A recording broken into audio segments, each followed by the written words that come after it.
Yes, a very good morning. Right, some of you have also wished me Vanakkam, ma'am. Right, so Vanakkam also. Right, so I hope all of you have looked into the entire chapter of ethics yesterday. Professional ethics, you've gone into all the 34 clauses of ethics, the sections of the Chartered Accountants Act. Probably also done some writing practice, right, regarding how the answers of ethics are required to be written in the exam. Right, yesterday I came across, before I come to the revision point of today, that is CARO 2016, yesterday I came across one particular methodology, which I could call it as, which can be used by the students while they are studying a theory subject. So, the book mentioned that one subjects are the do subjects, like FR, SFM, these are the subjects which you need to do. And then you have the audit law where you need to read the subjects and then later on you need to do the writing of the subject. So there they talked about a methodology regarding how to study, how to read a theory subject, right? And the technique or the methodology is something called as PQRST, right? Are you all listening to me? Right, so before going to the discussion on CARO, to the revision of CARO 2016, I thought probably I could just discuss or share this with you. Right, a technique called for reading of the theory subject called as the PQRST.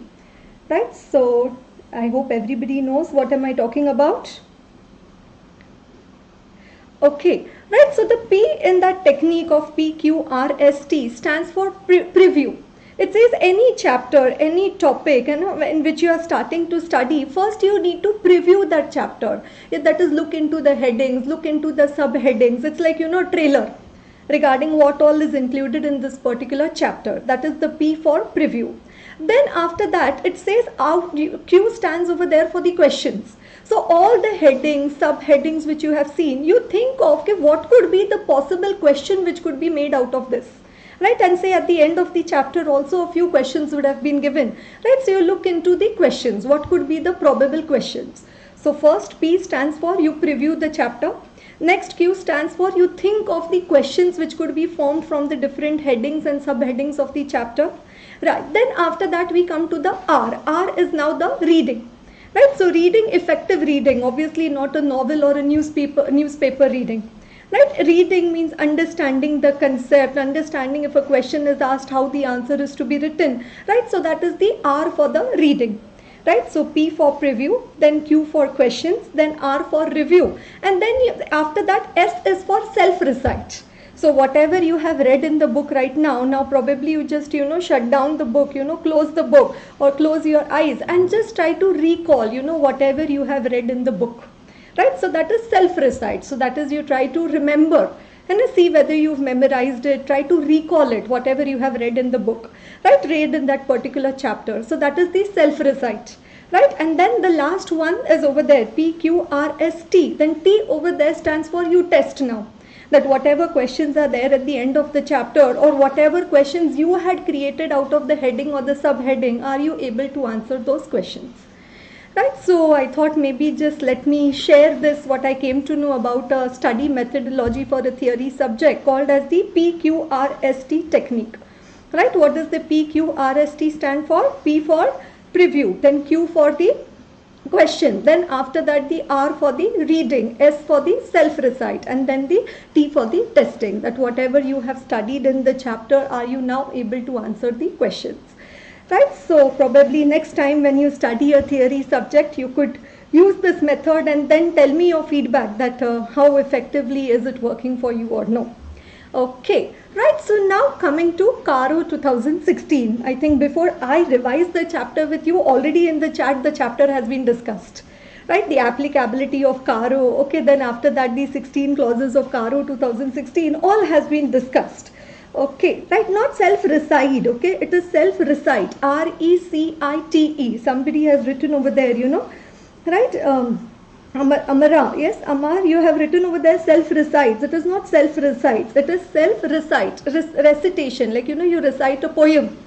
Okay, so this is self-recitation. So whatever you have read in the book, whatever you remember, you have to recite it again, say it again aloud. Okay, right. Right, and then they talk about the test, and obviously yes, Bhavani Sandeep has mentioned what about vitamin W. That though is our secret formula, no, right? So for us then we will make it as PQRST plus W. That works best. No, now I think it's like a more comprehensive now. है ना? So P, Q, R, S, T, then U cancel, V cancel, and then directly we go to W. That is the writing practice. Wonderful. Okay, right. So you know, Jio Limited has taken a loan from the bank of 350 crore. Right? Jio Limited, a company has taken Jio Limited. So it's a public company. So is Caro applicable? Yes, Caro applicable. It has taken a loan from the bank of 350 crore. Right, first two installments of the loan, say it is repayable over 7 installments of 50 crore each. First two installments of 50 crore, it has been able to repay on or before the due date. However, third installment onwards, there has been a default in the repayment of the loan which has been taken from the bank. Right, as an auditor, how would you do the reporting for this? Jio Limited, I repeat the question, has taken a loan from the bank. Right, loan is of 350 crore, first two installments of the loan repaid on time, and now from third installment onwards, they are not able to repay, they are not repaying the bank loan on time. As an auditor, how would you report? Yes, which clause? Right, as an auditor, and where would you report for this default in the repayment of the loan? Right, clause 8, wonderful. Neeta Soni, you've replied first, but just you have written the number 8, so here it is fine. But in the exams, how the clauses of Caro are to be written in small Roman, that is how Sneha Verma has written it, right? Clause 8 of Caro 2016. Right, so how do you start your answer? As per clause 8 of para 3 of Caro 2016, an auditor is required to report whether a company has defaulted. Everybody with me? Right, as per clause 8 of para 3 of Caro 2016, an auditor is required to report whether the company has defaulted in the repayment of loans, right, or borrowings to banks, financial institutions, government, debenture holders. If yes, there has been a default in the repayment, then what does it say? The period and amount of default is to be reported. Right, for what period? Even a 1-day default is required to be reported, and the amount includes both the principal as well as the interest portion. Right, so the period and amount of default is to be reported. And the second part of the reporting clause says that in case if the default is in the repayment of dues to banks, financial institutions and government, no debenture holders over here, only the first three, banks, financial institutions and the government, then lender wise details are to be provided. Right, so this is the reporting requirement for the statutory auditor under clause 8 of Caro.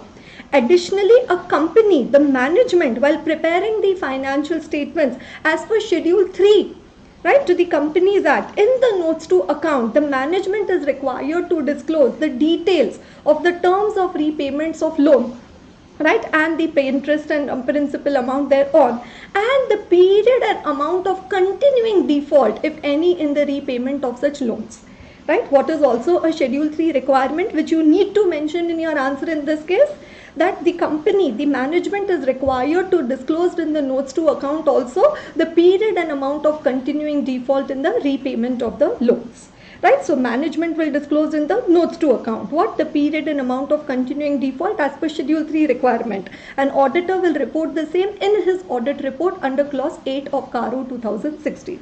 Right, so in the given case, Jio Limited has defaulted in the repayment of loan from third installment onwards, and hence the auditor is required to report on the same as per clause 8 of para 3 of Caro 2016. And the auditor should also ensure that management has made adequate disclosures as per schedule 3 in the notes to account.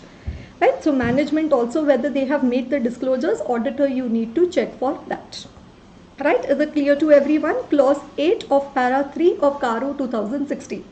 Okay, right, next one, right, clause 16 of Caro 2016. Can anybody tell me what is clause 16? Yes? Board report, oh no, why? Soumya Sari, why have you mentioned board report over there? Notes to account, no, why board's report? Right now I am talking about the notes to account. There the management is required to disclose. Yes, I have asked you the next question. Tell me, right, clause 16 of Caro 2016, what is that regarding? RBI, okay, Biki Didwania replied first, right? RBI, what about RBI? Registration with RBI. Right, so as per clause 16 of para 3 of CARO 2016, an auditor is required to report whether a company is required to be registered. Are you getting that? Whether a company is required to be registered under section 45IA of the RBI Act. If yes, whether the certificate of registration, whether the registration has been obtained. Right, very important. 3 times this question is there in the RTP. Wonderful. So many of you have replied. And RBI. But section 45IA, let's learn to be specific, right? NBFC, section 45, RBI regulation. Okay, wonderful, wonderful. Right, so what is the reporting requirement under clause 16? Right, whether a company is required to be registered under section 45IA of the RBI Act 1934. If yes, whether the registration has been obtained. Right, those of you who've already studied the classes for CARO, you know that CARO we always need to look into it from 2 perspectives. One, what is the reporting requirement? So what I just discussed with you, that is the reporting requirement. If it is required to be registered, whether the registration has been obtained. And the second part, which is to be coming in your answers, is the audit procedure. Okay, as an auditor, when I need to report on this, right, okay, whether the company is required to be registered and whether the registration has been obtained. As an auditor, what checking is to be done by the auditor is also what I need to write in my answer, that is the audit procedures. Right, if you look into our textbook, you see that the clause reporting requirement is given and then some explanation is given. What is that explanation about? Right, the explanation is regarding the audit procedures. Right, so when is a company required to be registered under section 45IA of the RBI Act? Right, for that you need to look into the activities in which the company is engaged into, whether they are included in the list of activities mentioned under section 45IA. What are examples of few of the activities listed under section 45IA? Right, asset finance company, leasing company, hire purchase finance company, mortgage guarantee company, right, all varieties of NBFCs, non-banking financial companies, right, non-banking financial activities. Right, so first, what is the point? Audit procedure. You need to check that the activities which are being conducted by the company, are they covered in the list mentioned under section 45IA? Right, then second one, what does it say? At least 50% of the income of that NBFC should be income from financial assets, and at least 50% of its total assets should be financial assets. Right, so that's the second one, 50% requirement. This is also coming in your MCQ, this 50% point. Okay, total revenue, total assets or income of the company are 100 crore, and out of that 40 crore is coming from the financial assets. Then they are not complying with the requirement of 50%. Because if total income is 100 crore and income from financial assets is 40 crore, it is not more than 50%. Say had it been 60 crore, then it would have been more than 50%. Right, so what, yes, are you all paying attention to me? Right, listen to me carefully. What is the first point over there? Whether the activities covered, are they covered in the list of activities mentioned under section 45IA? Second one, at least 50% of the income is the income from financial assets, and 50% of the total assets is again the financial assets. Right, third one, whether the company has complied with the net owned fund requirement. Right, whether the NBFC has complied with the net owned fund requirement, right, minimum net owned fund requirement, whether it has been complied with. Once these 3 conditions are fulfilled, then it says now you require registration with RBI. Right, and then auditor, you need to inquire whether the certificate of registration has been obtained, and if not, then the reasons as to why it has not been obtained. Right, so I have discussed with you, okay, what is the reporting requirement and what are the 4 audit procedures for clause 16 of CARO 2016. What are the 4 reporting or audit procedures? List of activities, 50% income, 50% assets, net owned fund requirement, and whether the COR, the certificate of registration, whether it has been obtained, and if not, then the reasons as to why it has not been obtained. You need to get those reasons from the management and do the documentation of the same. Right, good for everyone. Okay. Right, Jio Limited, they purchased an immovable property, right? We just take simple example, Jio Limited, always name of our entity, right? So Jio Limited, they purchased an immovable property. Okay, but that immovable property, they got it registered in the name of the director of the company. Yes, Jio Limited purchased land, building, and immovable property they purchased, and now they got it registered under the, right, they got it registered in the name of the director of the company, the promoter of the company, rather than in the name of the company. Right, as an auditor, tell me specifically under which clause of Caro will you do the reporting? Right, clause 1, but I've already told you I want specifically. Clause 1 mein what aage? What next? Clause 1, yes, Vignesh, Sai Pavan, Madhavi, yes, title deed 1C, yes, Gokulandan, you've replied, 1C. Right, clause 1C of para 3 of Caro 2016. What does it say? As per clause 1C of para 3 of Caro 2016, an auditor is required to report what? An auditor is required to report what? Whether the, yes, whether the title deeds of immovable properties, are they held in the name of the company? If not, provide the details thereof. Right? What is the reporting requirement under 1C of Caro 2016? Whether title deeds of immovable properties, are they held in the name of the company? If not, provide the details thereof. Okay, this is the reporting requirement. Now we will look into the audit procedures. Right, what are the audit procedures? Now, what does it say? Title deeds of immovable properties. So, can you think of examples of title deeds from where I can come to know that the immovable property is in the name of the company? Right, it could be the sales deed, the conveyance deed, the transfer deed, the lease deed, right, or any other document which tells you that the ownership is of the company. Right, the registered sales deed, conveyance deed, transfer deed, lease deed. Right, so what is that? Title deeds of immovable property. So auditor should verify the title documents. Right, second, this list, the title documents, he should reconcile the same with the immovable properties in the fixed assets register. Right, so if you look into the fixed assets register, you see that the company has 20 land and 50 buildings. Right, so all those 20 land and 50 buildings, you need to verify the title deed and check whether it is in the name of the company. Is everybody understanding the audit procedure? Yes, are you understanding the audit procedure? Okay, right, so one, verify the title deed, the title documents. Second one, I said reconcile with the fixed assets register. Then, you know, over there in the audit procedures, they talk about different possibilities. That sometimes there could be a situation where a firm or an LLP is converted into a company. In that case, the property might be in the name, the immovable property might be in the name of the firm or the LLP. Right, so you need to give the explanation for the same as conversion has been done. Another situation, that there could be an amalgamation which has taken place during the year, and that is why again the immovable property might be in the name of the earlier entity. Okay, so one, I talked about the conversion of the entity. Second, I talked about the amalgamation of the entity. Third one, that sometimes against the property, a loan could have been taken. The property could have been mortgaged with any bank or financial institution for any loan. So in that case, the property title deed is going to be in the name of the bank or the financial institution till the time that loan is outstanding.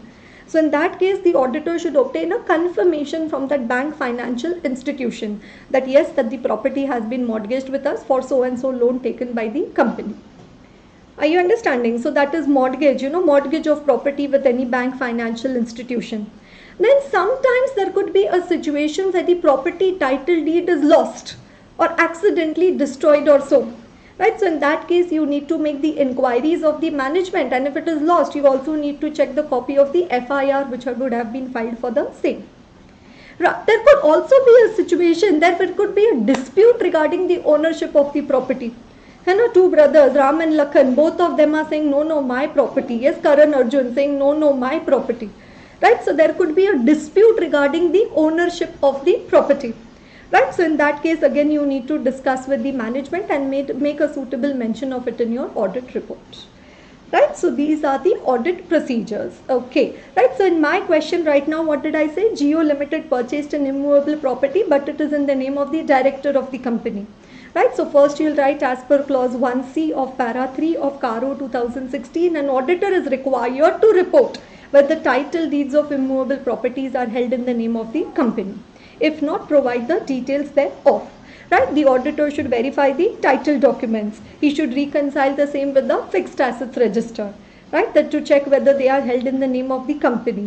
In the given case, it is held in the name of the director of the company, which is now required to be reported under clause 1C of para 3 of CARO 2016.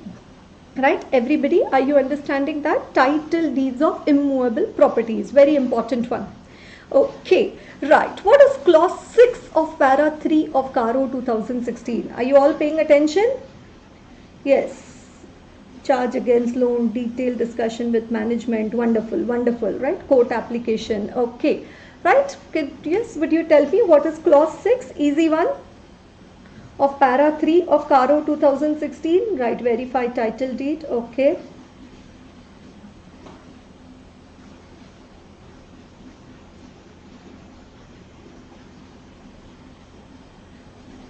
Yes, cost records. Wonderful. Yes, Jacotia. Yes, it is cost records. What does it say? Where maintenance of cost records have been prescribed by the central government under section 148(1) of the Companies Act 2013, whether such cost records have been made and maintained. Two words over there. Made, the two keywords, made and maintained. Right? What is the reporting requirement under clause 6 of CARO 2016? Where the maintenance of cost records has been prescribed by the central government under section 148(1), whether such cost records have been made and maintained. Right? So statutory auditor of the company, you also need to go through the cost records of the company and comment in CARO that whether such cost records have been made and maintained. Right, so that is the reporting requirement. Now let us come to the audit procedures.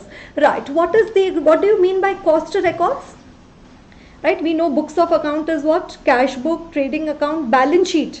Right, and what is the fourth one? If prescribed by central government, the cost records. So what do you mean by cost records over there? Right, cost records, SCMPE, right, you're costing. What is cost records? Right, three things in life, no? Material, labor, overheads, other items of cost. Right, which give the details of the material, labor and the other items of cost. So other items of cost is nothing but the overheads. Right, so cost records where they have been prescribed by the central government, whether such cost records giving the details of utilization of material, labor and other items of cost have been maintained. Statutory auditor, are you required to do a detailed examination of those cost records? Are you required to do almost like a cost audit, true and fair view of cost of production? Are you required to express an opinion? No, no, no, no. Right? You just have to do a general review, an overview of the cost records of the company, not a detailed examination. You only have to do a general review of the cost records being maintained by the entity. Right. Then another, are you required to report on cost audit? Under clause 6 of CARO, are you required to report where cost audit is required to be done and it has not been done? Are you required to report on cost audit? No, there is nothing mentioned over there. Right, so you are not required to mention about where a cost audit has been ordered by the central government but it has not been conducted by the entity. No reporting on cost audit. The reporting is only on the cost records. Right, so what do you mean by cost records? Material, labor, other items of cost. Do you need to do a detailed examination of the cost records? No, only a general overview. Right, only a general overview. Overall, prima facie, you need to check whether the cost records have been made and maintained. And do you need to comment on the cost audit where it is applicable to the entity? No comment on the cost audit where it is ordered and not conducted, or it is whatever. No reporting on the cost audit. The reporting under CARO is only for the cost records. Are you getting that clearly? Right. Anyways, I have touched upon the concept of cost audit. Right. So just quickly tell me, what is the exemption from cost audit? Very important question nowadays. Right, only cost records. Wonderful. Okay. Yes. Right, you are continuing to sitting straight. Huh? I am assuming that every time I can't tell you that. Okay, so no, spine in any other direction other than a 90-degree direction. Huh? Sit straight. Okay. Right. Yes, tell me, cost audit, exemption from cost audit. Yes, exemption from cost audit. Oh, why statutory dues? Clause 7, okay. If come to that, I'll come to that. Wait. Right, somebody has mentioned captive consumption, SEZ, okay, or 75% forex. Wonderful. Right, so what is the exemption from cost audit? If more than 75% revenue is generated from exports through foreign exchange, no cost audit required to be done. I'm not talking about cost records now. I'm talking about the exemption from cost audit. Right, so if more than 75% revenue is coming from exports and foreign exchange, no cost audit applicable, no exemption from cost audit. Second, if it is operating in an SEZ, no limits, directly cost audit not applicable. Right, operating in an SEZ, or what does it say, is engaged in the generation of electricity through a captive generating plant for captive consumption. Right, or an entity which is engaged in the generation of electricity for captive consumption through a captive generating plant. Right, that is the exemption from the cost audit. Okay, right, very important over there. Right, so what are the 3 points for exemption from cost audit?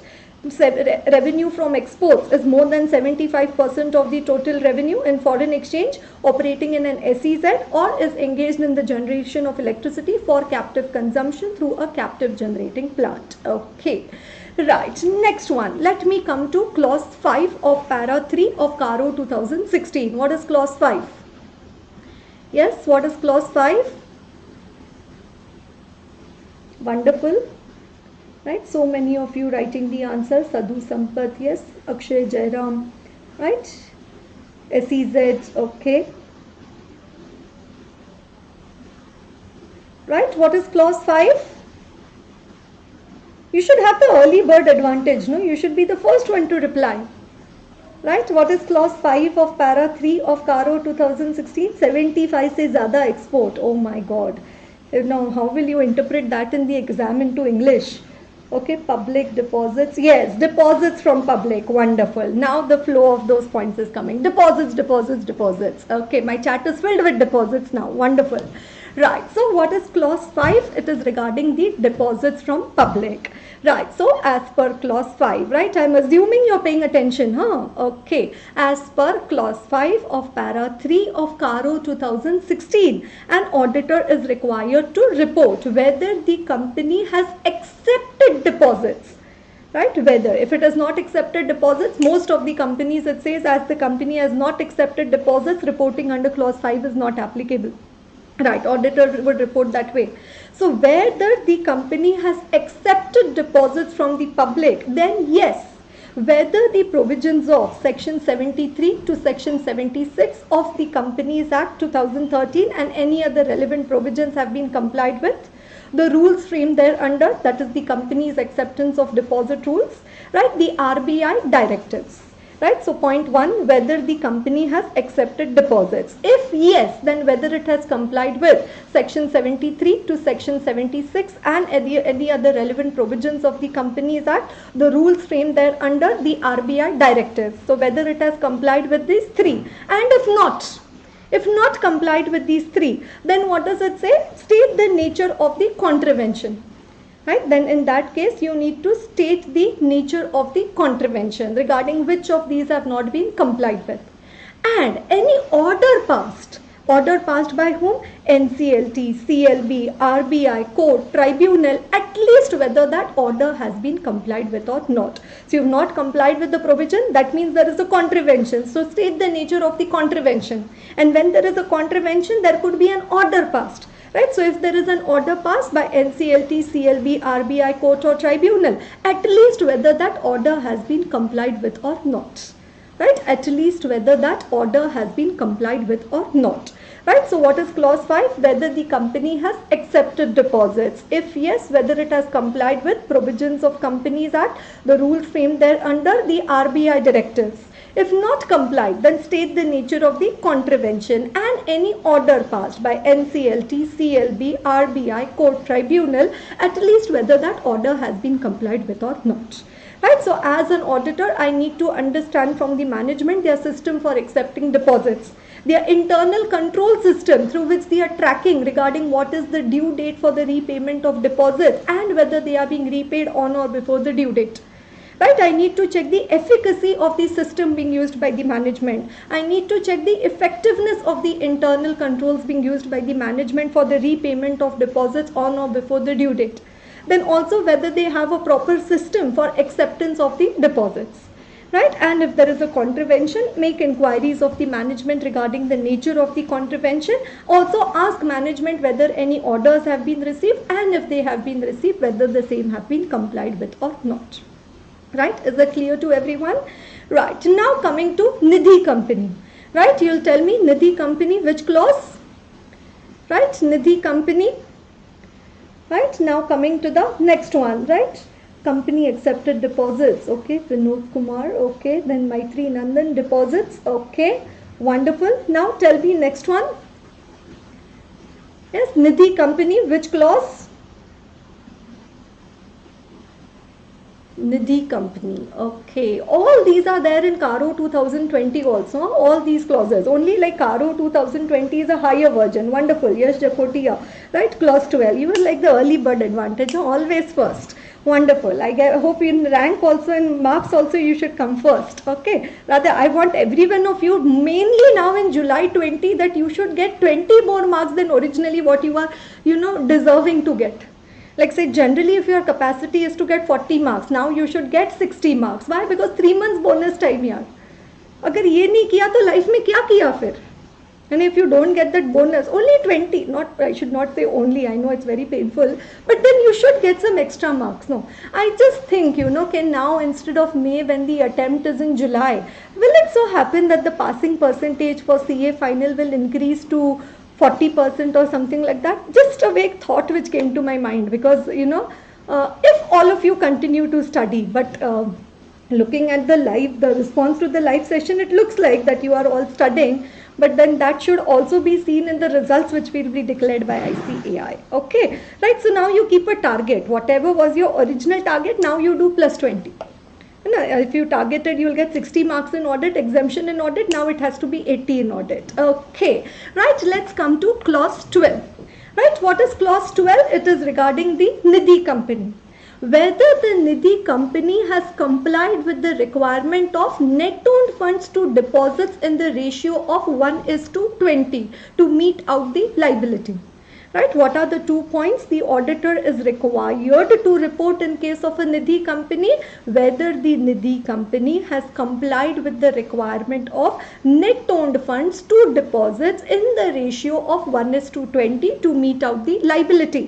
And at least 10% of its investments of the Nidhi Company is in the unencumbered term deposits, again to meet out the liability. So as an auditor, what are the 2 points on which you need to do the reporting in case of a Nidhi Company? Right, net owned funds to deposits in the ratio of 1:20 to meet out the liability. And second one, at least 10% of its investments is in the unencumbered term deposits to meet out the liability. Right, so net owned funds to deposits in the ratio of 1:20. Right, so if their net worth is 1 crore, deposit should not be more than 20 crore. That is what you mean by net owned funds to deposits in the ratio of 1:20.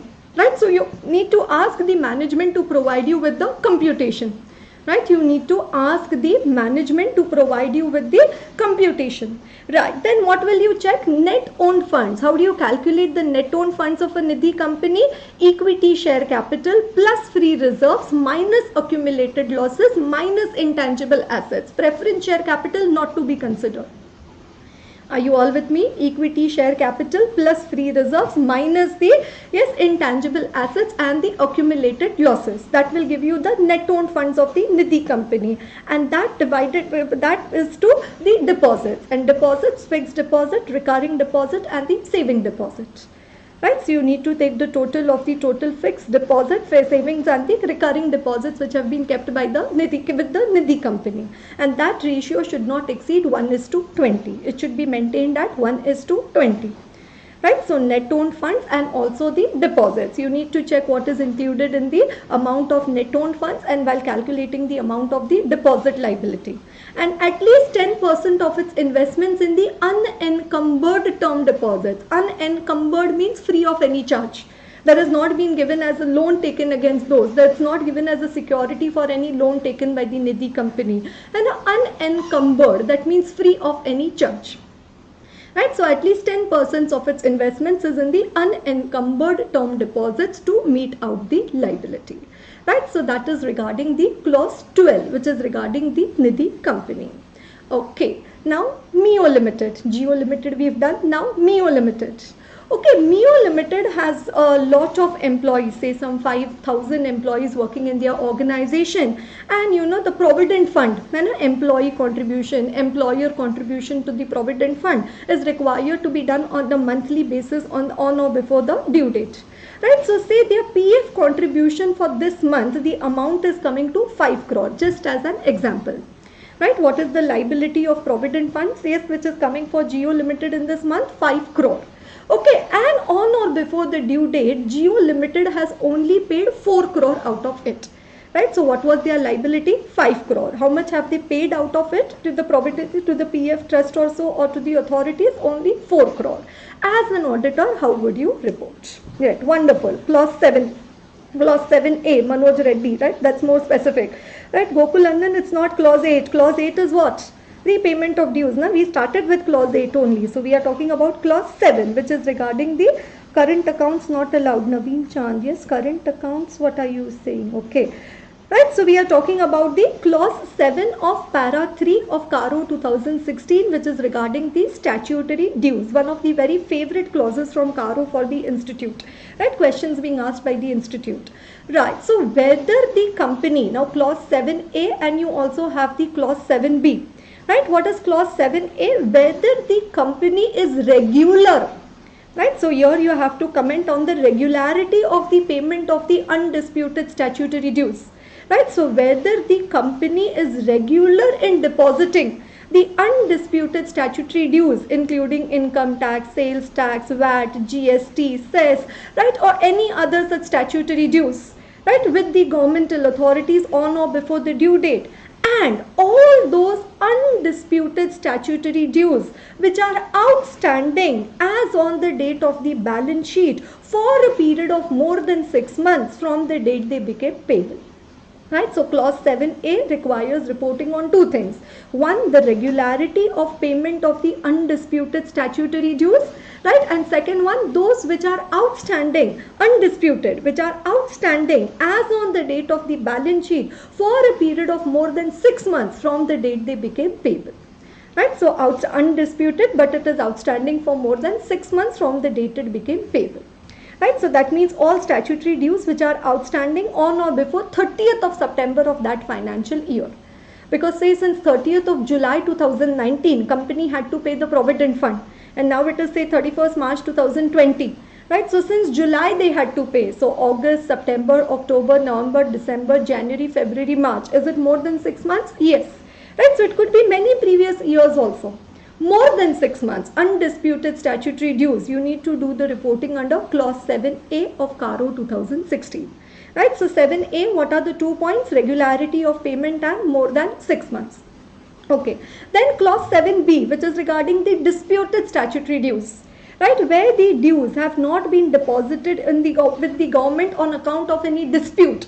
That means we are not now talking about the disputed statutory dues. In that case, what is the reporting which is required to be done by the auditor? The amount, right? The estimated amount involved and the forum where the dispute is pending.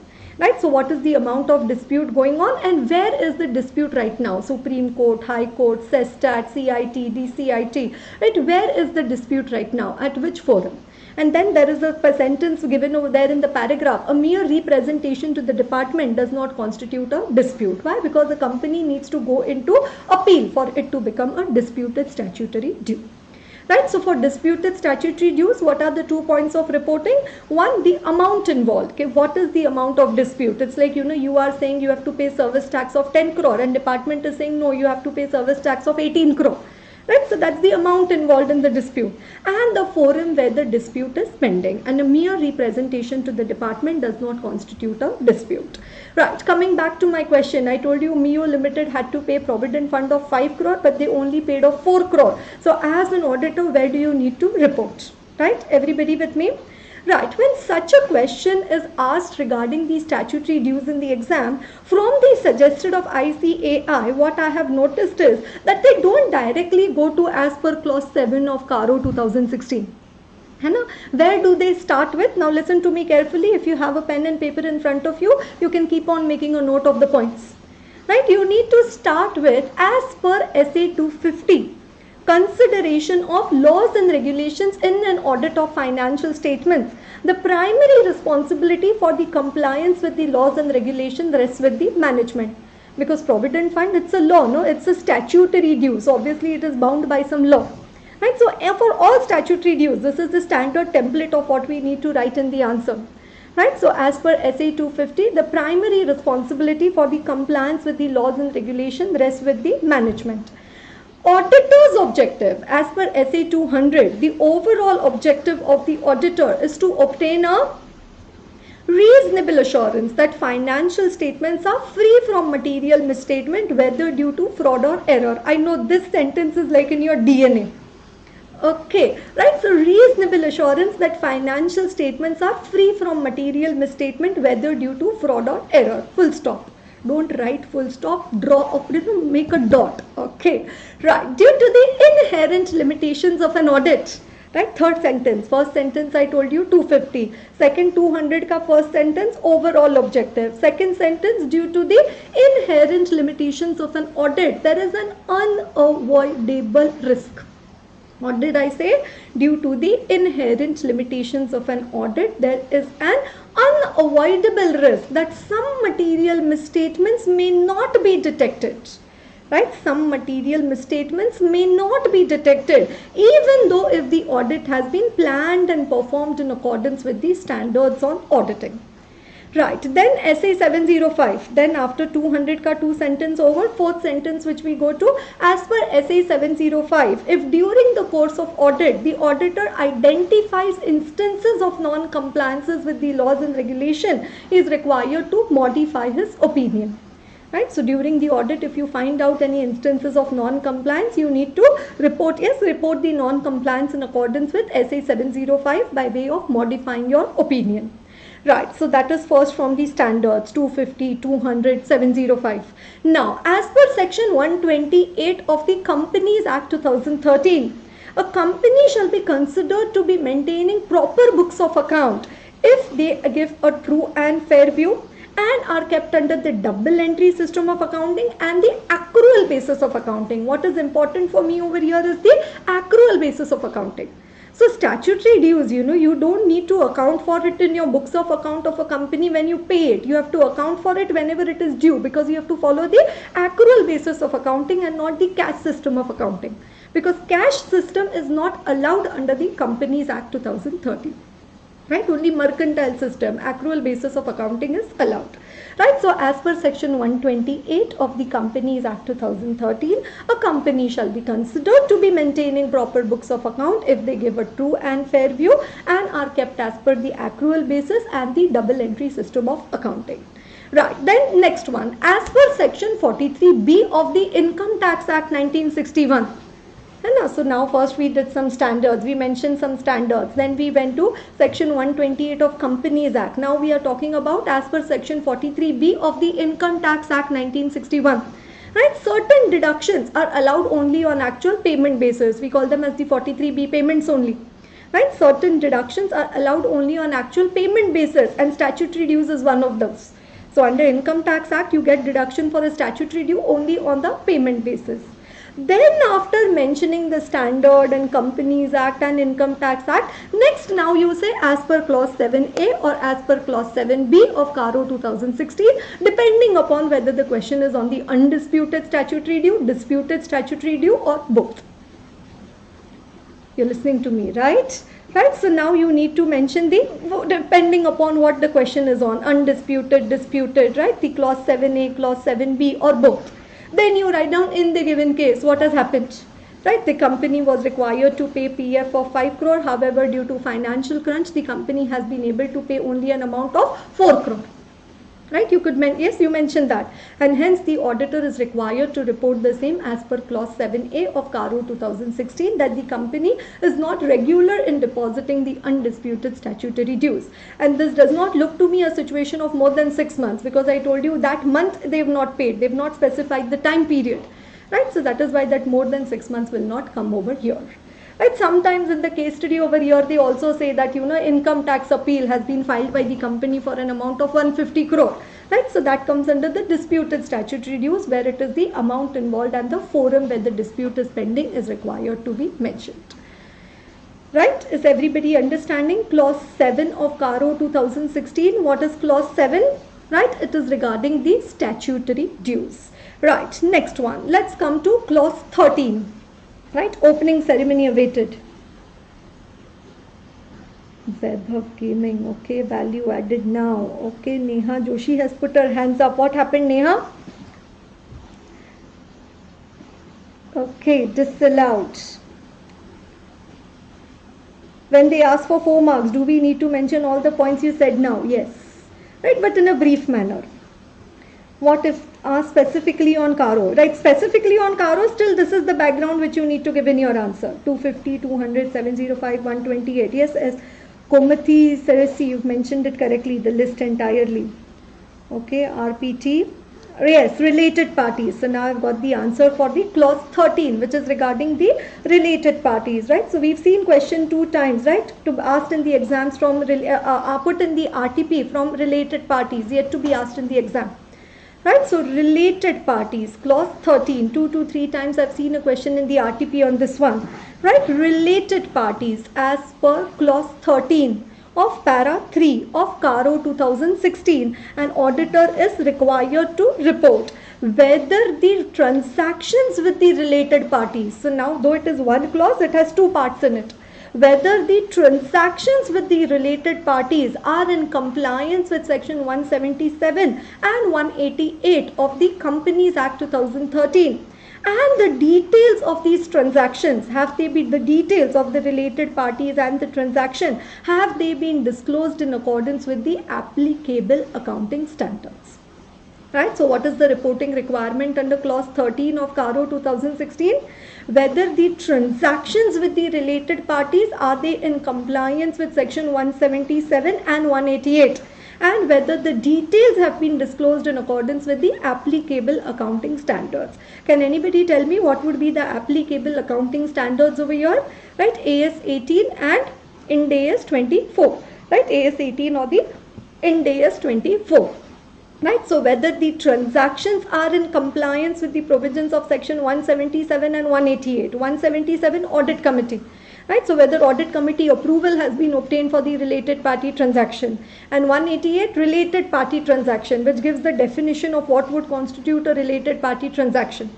Right, so whether it is in compliance with section 177 and 188. Right, and then whether the details have been disclosed in accordance with the applicable accounting standards. Right, so in your audit procedures for this clause 13 of CARO 2016, you need to write down the audit procedures of SA 550, which is regarding the related parties. Right, we had discussed on the day when we were discussing the standards on auditing, what are the records and documents which will help the auditor to identify the related parties. Right, so the income tax return, shareholders register, confirmations from the bank, minutes of the meeting, last year working paper. Right, so few points regarding the audit procedures to identify the related parties. Then after that, auditor also needs to verify whether the related party transactions are in the ordinary course of business. Right, so ordinary course of business is one more audit procedure. Third one, whether the related party transactions are the arm's length transaction. Right, so ordinary course of business, then arm's length transaction, yes, whether it's an arm's length transaction. Then you can go through the minutes of the meeting. You can have a discussion with the management board of directors regarding related party transaction. And you can also check whether the compliance, the disclosures have been given as per the requirements of AS 18 and Ind AS 24.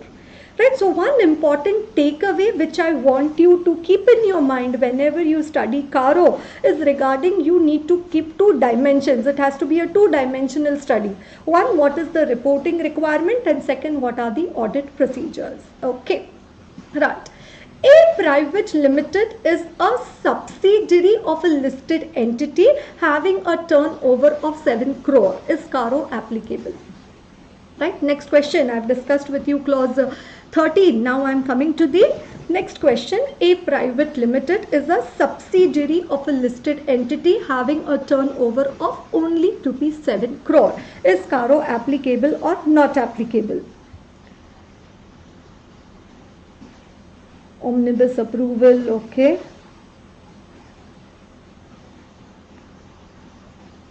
A private limited is a subsidiary of a listed entity having a turnover of 7 crore. Is Caro applicable or is Caro not applicable? No? Yes? Shrishti Kala is saying yes, and then Neeta Soni is saying no. So you both are into differences of opinion. Okay, SA 299.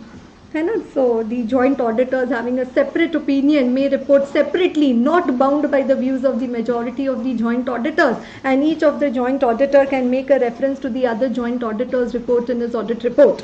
Okay, anyways. Yes, so yes, it is applicable as it is a subsidiary of a public company. Wonderful, right? So for the question which I asked you right now, is Caro applicable to a private limited? Yes. Right, because what did I say? A private limited is a subsidiary of a listed entity.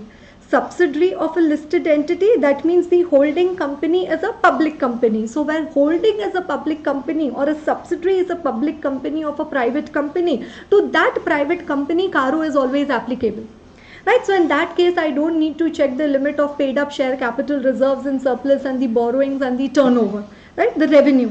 Right, though what I mentioned in my question was that revenue is only 7 crore. What is the revenue required for applicability of Caro for a private limited company? 10 crore. Right, but in this case, a private limited is a subsidiary of a listed entity having a turnover of 7 crore. Is Caro applicable? Yes, Caro applicable because it is a subsidiary of a public company. Right, so let's come to the discussion on the applicability of Caro 2016. Right, so whenever a question regarding the applicability of Caro comes in the exam, right, you could start your answer saying that Caro 2016 is an additional reporting requirement order. Are you all with me? Caro 2016 is an additional reporting requirement order which has been issued by the central government in consultation with ICAI under section 143(11) of the Companies Act 2013. This is the opening remark which you could make in your answer. What is the opening remark? Yes, Caro 2016 is an additional reporting requirement order which has been issued by the central government in consultation with ICAI under section 143(11) of the Companies Act 2013. Right, the order states that it will be applicable to every company including a foreign company except a banking company registered under the Banking Regulation Act, insurance company as defined under the Insurance Act, right, Section 8 company, a company licensed to operate under Section 8 of the Companies Act, one person company and a small company. And a private limited company, what did I say, shall apply to every company including a foreign company except banking company, insurance company, Section 8 company, one person company, small company. So to these 5 companies, Caro never applicable. And a private limited company subject to certain conditions for Caro not to be applicable. What are those conditions? A private limited company not being a subsidiary or a holding of a public company. So if the subsidiary or holding is a public company, then to that private company Caro applicable, as in the case study which I told you about. Right. So private limited company not being a subsidiary or a holding of a public company, having paid up share capital and reserves and surplus not exceeding 1 crore as on the balance sheet date, and total borrowings from banks or financial institutions not exceeding 1 crore during the financial year, and total revenue as disclosed in Schedule 3, including the revenue from discontinuing operations not exceeding 10 crore during the financial year. Right, those of you who have not yet done the writing practice for the applicability of Caro, make it a point that today you write down the entire answer for the applicability of Caro. Right, starting right from this applies to Caro is an additional reporting requirement order up to the 10 crore during the financial year. Right, so you write down the entire provision. Then in the given case, what has happened? right? A Private Limited is a subsidiary of a listed entity having a turnover of 7 crore. So though the turnover is below the prescribed limit of 10 crore, it is a subsidiary of a listed entity. That is, means it is the holding company is a public company, and hence reporting of Caro, reporting under Caro is applicable to A Private Limited. Right, reporting under Caro would be applicable to A Private Limited. Is that clear to everyone? Right, debit balance and profit and loss account, right, negative reserves, are they also to be considered while calculating the paid up capital and reserves and surplus? Debit balance and profit and loss account, negative reserves and surplus, should I reduce it from my amount of paid up capital and reserves and surplus? Yes, even that is required to be considered, always to be considered. Debit balance and profit and loss account should always be reduced from the reserves and surplus. That is the other equity, right? You need to reduce it from the other equity, right? The debit balance in the profit and loss account. So negative reserve surplus is also to be considered while calculating the paid up capital and reserves and surplus of 1 crore. Right, borrowings from banks, financial institutions, is it per bank financial institution 1 crore or all banks financial institutions put together 1 crore? Right, it is all bank financial institutions put together 1 crore. Right, all banks finance, is it only for the long term loans or also for the current loans like the CC overdraft? Should that also be considered while calculating the limit of 1 crore? Right, it is for both the long term also and the current also. So even CC, overdraft, packing credit, yes, bills discounted, even those are to be considered while calculating the limit of 1 crore. Right, even those are to be considered while calculating the limit of 1 crore.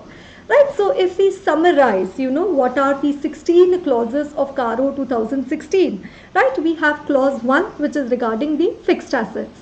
Right, what is the reporting requirement? Whether the company is maintaining the, yes, are you all with me? We are just summarizing the 16 clauses of Caro 2016. Right, so whether the company is maintaining the proper records, right, showing full particulars, including quantitative details and the situation of fixed assets. Whether these fixed assets have been physically verified by the management at reasonable intervals, and any material discrepancies noticed on physical verification, have they been properly dealt with in the books of account? 1C, whether title deeds of immovable properties, are they held in the name of the company? If not, provide the details thereof. Right, then clause 2, which is regarding the inventories. Whether inventories have been physically verified by the management at reasonable intervals, and any material discrepancies noticed on physical verification, have they been properly dealt with in the books of account. Clause 3, which is regarding the loans to section 189 parties. Right, whether the company has granted any loan, right, then what does it say? The terms and conditions thereof, whether they are prejudicial. Then if it is overdue, state the amount which is overdue for more than 90 days and reasonable steps taken for recovery of principal and interest. Then clause 4, which is regarding the LIGS, loans, investments, guarantees, securities. Right, LIGS, whether they are in compliance with the provisions of section 185 and 186 of the Companies Act. Clause 5 is deposits from public, which we've already discussed. Clause 6 is regarding the cost records. Right, clause 7 is regarding the statutory dues. Clause 8, repayment of dues. Clause 9, end use of monies raised. Right, whether money raised by IPO, FPO, including debt instruments or term loans, have they been applied for the purpose for which they have been obtained. Right, if not, the details along with the delays or the defaults and the subsequent rectification if any. Right, then after that we have clause 10, which is regarding the fraud. Whether any fraud on the company or any fraud by the company, by its officers or employees, noticed or reported during the year. If yes, the nature and amount involved is to be reported. Right, then clause 11, which is regarding the managerial remuneration.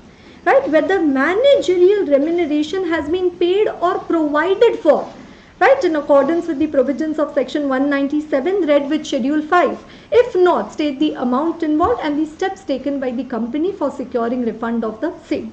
12, Nidhi company, we've already discussed. 13, related parties, we've already discussed that. 14, preferential allotment. Right, whether any preferential allotment or private placement of shares or fully or partly convertible debentures have been done during the year, whether it is in compliance with section 42 of the Companies Act and whether it has been used for the purpose for which it has been raised. If not, state the amount involved and the nature of the non-compliance. Right, clause 15, which is regarding the non-cash transaction. Right, whether the company has entered into any non-cash transaction and whether it is in compliance with section 192 of the Companies Act. And the last one over there, clause 16, which is regarding the registration with RBI, which we've already revised. Right, so again, what is your, priority for today? Right, that you will look into the entire case studies, question bank of Caro, and also write down one answer for the applicability of Caro and say one or two from the clauses of Caro.